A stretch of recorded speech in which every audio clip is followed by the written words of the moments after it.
messieurs, bonsoir et bienvenue à cette grande édition d'information sur la télévision Labari. L'association des jeunes avocats du Niger a organisé ce matin une conférence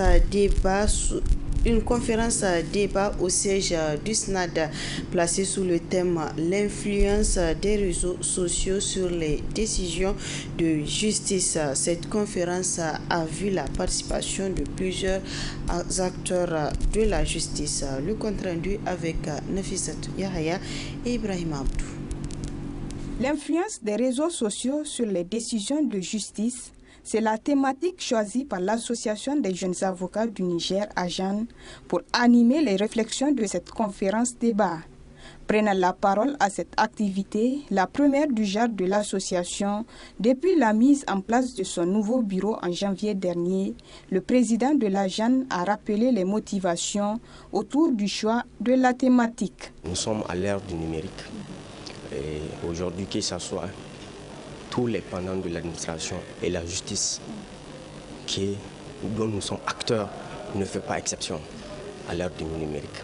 Donc nous avons vu aujourd'hui que les réseaux sociaux sont devenus incontournables et c'est là jusqu'à influencer les décisions de justice. Donc en tant qu'acteurs de cette justice, nous avons jugé utile d'organiser cette conférence débat avec presque la plupart des acteurs pour réfléchir, pour faire des recommandations par rapport à l'utilisation de ces réseaux sociaux. Parce que, quoi qu'on dise, on ne peut que faire avec ces réseaux sociaux. Nous sommes des avocats et nous avons jugé utile d'influencer, de parler de cette question pour que au moins les décideurs réfléchissent, pour que cela adapte aujourd'hui nos lois et autres à l'heure du numérique. Acteurs de la justice et activistes qui participent à ce cadre d'échange ont tous salué l'AJAN pour le choix de cette thématique au regard de la sphère qu'a pris l'utilisation des réseaux sociaux. L'association des jeunes avocats du Niger a choisi comme thématique l'influence des réseaux sociaux dans les décisions de justice. Je pense que c'est une thématique qui est à l'ordre du jour, qui intéresse les Nigériens et surtout les avocats et les magistrats aussi. Les réseaux sociaux sont une réalité qu'on ne peut plus ignorer, qui bouleverse tous les secteurs de la vie et malheureusement ou heureusement, la justice n'échappe pas aussi à cette exigence. Les réseaux sociaux sont à la fois des sources de preuves pour la justice, mais c'est également des menaces quant à l'indépendance et à l'impartialité des magistrats et des avocats qui sont les acteurs majeurs de la justice. Donc aujourd'hui, contrôler ou faire de la sensibilisation sur une meilleure utilisation des réseaux sociaux, cela ne peut que renforcer la bonne gouvernance et la bonne administration d'une justice saine et équitable. À noter que cette conférence a vu la participation de plusieurs acteurs de la justice, dont le bâtonnier du barreau du Niger, Maître Boubacar Oumarou, qui a aussi apporté sa contribution dans les échanges de ce débat.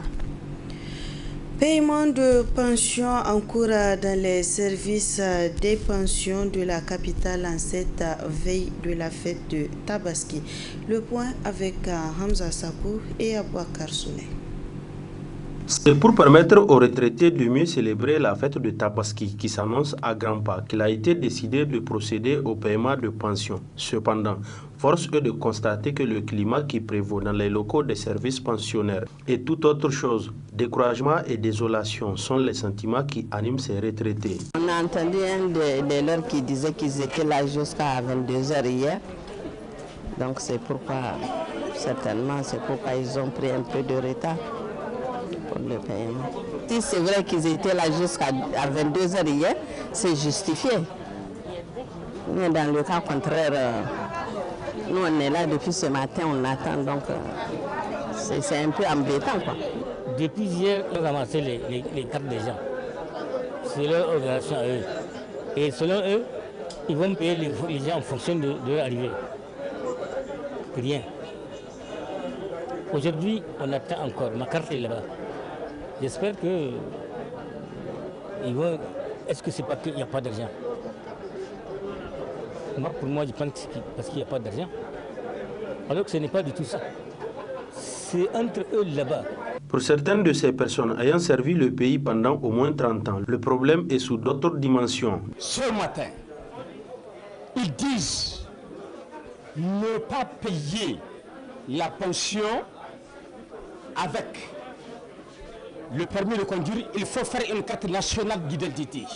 S'il vous plaît, au niveau du commissariat, ils nous disent, nous sommes des anciens militaires, on n'a pas besoin de la carte nationale. Pourquoi, au niveau du ministère des Finances, on nous empêche le travail qu'on a servi? C'est ça. Pourquoi on nous dit le permis de conduire ne peut pas récupérer de l'argent? La carte là, des anciens combattants, il y avait eu un décret avant-hier. En conseil de ministres, on acclame. Le décret est sorti. Est-ce que l'État du Niger renvoie les anciens militaires à l'ONACAM pour qu'on nous paye, ou bien le ministère des Finances en conseil des ministres nous paye? Mais avec quoi? Pourquoi nous obliger la carte nationale d'identité? Il est urgent de prendre des dispositions importantes pour gérer cette situation afin de permettre à ces personnes à force réduite d'avoir de quoi faire la fête de Tabaski au grand bonheur de leurs familles respectives.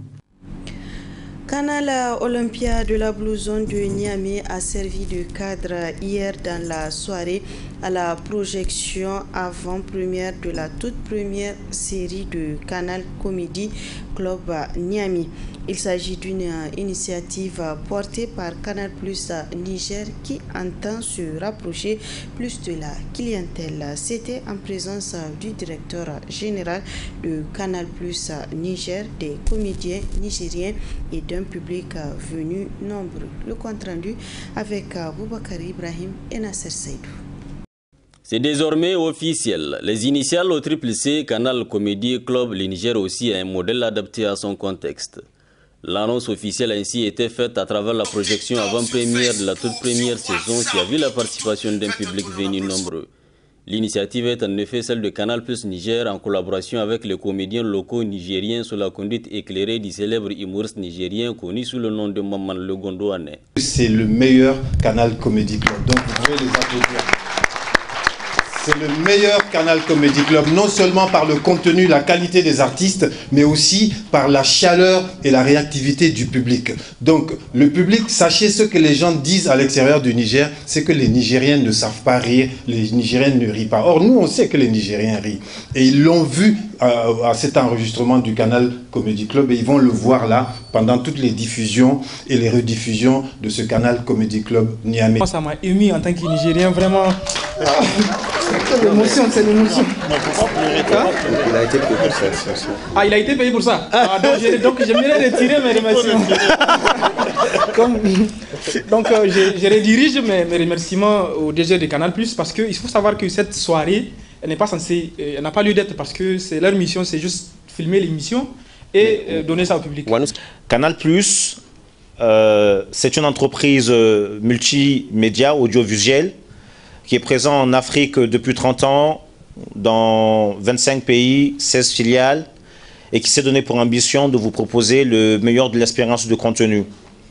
Depuis quelques années, nous nous sommes donnés pour ambition d'être beaucoup plus proches de l'Afrique, et on va dire d'africaniser nos contenus. L'idée, et vous avez certainement dû le remarquer de plus en plus, on a des contenus qui vous parlent, des contenus qui rentrent dans vos quotidiens, qui vous ressemblent, dans lesquels vous vous retrouvez. Et une autre ambition encore plus poussée pour nous à Canal Plus Niger, c'est de faire en sorte que nous ayons une production qui est localement produite par les Nigériens, pour le Nigérien, afin que finalement nous puissions commencer à retrouver nos talents sur ce média international qui s'est fait un créneau de porter de la lumière sur les talents. À l'issue des allocutions et de la présentation des comédiens, le public a eu droit à sa projection. Dès que je vois une vie passer là, je lui dis, hey! You knock me out of my feet now, baby! Maintenant que je l'ai traumatisé avec ma voix là. L'initiative est plutôt bien perçue des participants. Le premier lancement s'est fait devant nous et puis on a apprécié, on est là pour eux. Et je tiens à souligner que ils ont du talent, ce qui reste à faire, c'est que la population les soutienne. En tout cas, c'est magnifique. D'ailleurs, c'est un plaisir d'être là avec les humoristes. Ce sont mes frères artistes que j'ai toujours soutenus. J'ai beaucoup aimé, on a beaucoup rigolé. C'est un plaisir. C'est un plaisir d'être là. Ainsi, dans son mot de clôture, le directeur général de Canal+ Niger a ajouté qu'il s'agit en effet d'une initiative qui vise à faire connaître le Niger. Notons enfin que la série va être diffusée sur Canal Pop du bouquet Canal+ le dimanche à partir de 19h30. La mairie de Gotei, région de Tillabéri, a servi de cadre pour l'ouverture d'un atelier de renforcement de capacité sur le processus du budget participatif. Il s'agit en effet d'une initiative du réseau des organisations pour la transparence et l'analyse budgétaire ROTAB et l'association alternative à Espace Citoyen. Le compte rendu avec Boubacar Ibrahim et Nasser Seydou. Il s'agit, à travers cette assise du consortium Alternative Espace Citoyen et le réseau des organisations pour la transparence et l'analyse budgétaire ROTAB, de renforcer les capacités des animateurs locaux de la commune rurale de Gotei sur le processus de budgétisation, notamment celui impliquant la participation citoyenne.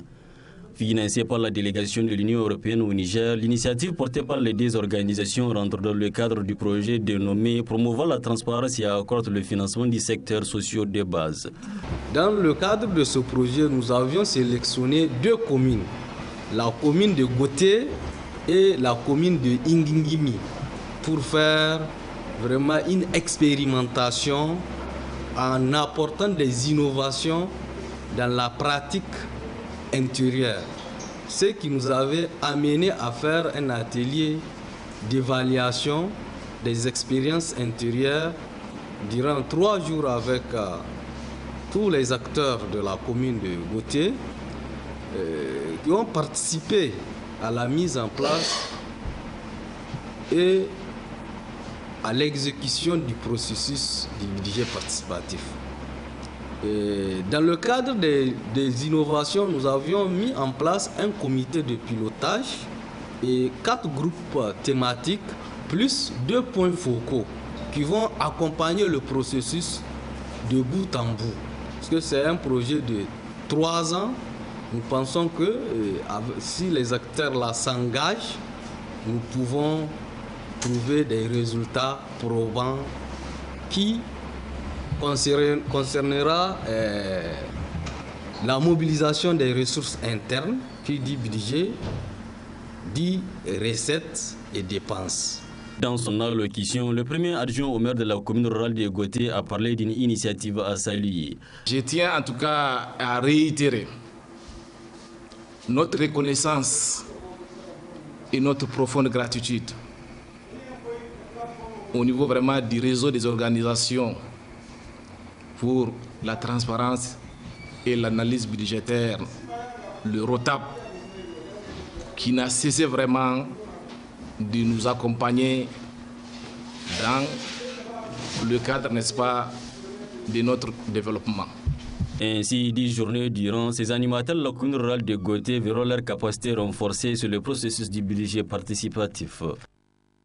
Du sport dans cette édition, le comité olympique et sportif national du Niger, COSNI, a célébré ce samedi la journée olympique. Au menu, une série d'activités organisées à cet effet au complexe sportif Olympa Africa Isaka Dabouri. Le compte rendu avec Ibrahim Tikri et Halidou Brahima. C'est dans la communion de cœur que le mouvement olympique nigérien a célébré ce samedi 24 juin la journée olympique édition 2023. Et ce sont les locaux du complexe sportif Olympa Africa Isaac Dabouri de Niamey qui ont accueilli l'événement. En plus de la présentation des différents ateliers sur diverses disciplines, un match de gala a opposé l'équipe des fédérations sportives à celle de la presse sportive. Victoire des dirigeants, 1-0. Il faut saluer notre adversaire du jeu d'en face et qui a bien voulu nous honorer en nous invitant, parce qu'on n'est pas la seule structure. On les remercie. Il a dit que la meilleure étude, c'était celle des présidents de fédération. Je dirais que, bon, vous savez, les journalistes sportifs, on a toujours voulu caresser dans le sens des poils ces fédérations sportives. Donc c'est juste un but de fair play, il faut le dire, qu'ils n'ont pas arraché en réalité, mais on a préféré pour que la fête soit belle, parce qu'ils n'ont jamais gagné les journalistes sportifs. Il fallait leur donner cette occasion de gagner. À l'instar des autres CNO de la planète, celui du Niger n'est pas resté en marge de la célébration de la journée olympique 2023. Les études montrent que moins de 80% des jeunes n'atteignent pas le niveau d'activité quotidienne recommandé pour une santé mentale et physique optimale. Au Niger, c'est quand on voit sa santé décliner qu'on se décide à pratiquer du sport, qui devient ainsi comme une contrainte. Or, comme le disait le président du CIO, M. Toumakba, quand nous faisons du sport, cela garde notre esprit et notre corps fort et sain. Quand nous faisons le sport, cela nous incite à donner toujours le meilleur de nous-mêmes et cela nous fait rêver. Cela répand la joie et nous rassemble. Pour souligner les impacts positifs du sport sur la santé, cette année, le CIO et l'OMS, dont le représentant est là avec nous, ont lancé le slogan « Bougeons » qui nous interpelle, comme l'a dit le président de l'ACNOA, à redoubler d'ardeur dans la mise en œuvre de nos actions et de faire de celles-ci des repères pour la jeunesse de l'Afrique et du monde. Notons que la célébration de la journée olympique édition 2023 a pour thème « L'Est Move, Bougeons », un thème qui vise à inspirer le plus grand nombre de personnes à consacrer du temps à l'activité physique quotidienne. Le Palais des Sports de Niamey abrite depuis le 22 juin dernier une compétition africaine de judo dénommée Open Africain de Niamey. Une vingtaine de pays africains prend part à ce rendez-vous nigérien qui se tient sous l'œil vigilant du président de la Fédération nigérienne de judo, Mamadou Jibo PhD. Le résumé, Mamoudou Jibo PhD. Le résumé avec Adam Soumana et Sadou Demi. Ils sont une centaine de combattants judokas venant de 26 pays africains à se rivaliser dans les catégories des cadets, juniors et seniors pour ce Open de Niamey. Une compétition qui rentre dans le cadre des préparatifs des Jeux Olympiques de Paris 2024 dont le Niger réussit son organisation tout en donnant le meilleur de lui-même sur le tatami. Beaucoup de champions ont fait le déplacement sur Niamey et pour nous, fédération, c'est un sentiment de fierté d'avoir réussi à réunir en tout cas, un plateau technique assez élevé et permettre également à nos combattants, n'est-ce pas, de se frotter à d'autres combattants. Nous avons vu quand même qu'au niveau des petites catégories, en cadet et en junior, le Niger a dominé la compétition avec au total 7-8 pays chez les juniors et les cadets. Chez les seniors, les choses sont un peu plus difficiles parce que comme je l'ai dit, c'est des points que tout un chacun cherche, n'est-ce pas, pour la qualification. Aujourd'hui, je peux dire qu'en cadet junior, nous avons déjà gagné 7 médailles d'or, n'est-ce pas, 4 d'argent et 2 de bronze. Cependant, pour arriver à l'organisation de ce grand rendez-vous du judo africain, il aurait fallu que la fédération nigérienne bataille dure afin d'honorer cet engagement du Niger. Une situation qui ne laisse pas indifférent le premier responsable de la fédération. Il a fallu que j'aille plaider pour le Premier ministre pour avoir sur un budget de 35 millions, 10 millions. Je dis bien 10 millions. 10 millions que nous n'avons pas encore obtenus, mais par la grâce de Dieu, nous avons réussi à relever le défi. Nous nous sommes battus presque seuls. Je ne manquerai pas de remercier le Premier ministre pour l'appui qu'il a autorisé de 10 millions, que j'espère nous aurons pour éponger nos dettes. Et très sincèrement, à cette allure, on dirait que les sports au Niger sont logés dans des catégories différentes. Il y a des sports pour lesquels on consent des dépenses faramineuses. Le judo, qui est le premier sport nigérien à avoir rapporté une médaille d'or au Niger, avec Abdou Djibou en 1976. Le judo qui, dans la plupart du temps, dans la plupart des occasions, avant qu'on émerge le taekwondo, le judo qui a réussi à toujours signaler la présence, honorer la présence du Niger sur les tatamis internationaux. Le judo est pratiquement abandonné à son triste sort. Quoi qu'il en soit, force est de constater que l'Open du judo africain de Niamey est une réussite incontestable, comme en attestent les combats de haut niveau dont le public se voit gratifié. A noter enfin que les phases finales des seniors interviendront le dimanche 25 juin 2023. Voilà, mesdames, messieurs, ainsi prend fin ce journal. Merci à vous de l'avoir suivi et restez en compagnie des programmes de la télévision Lavari.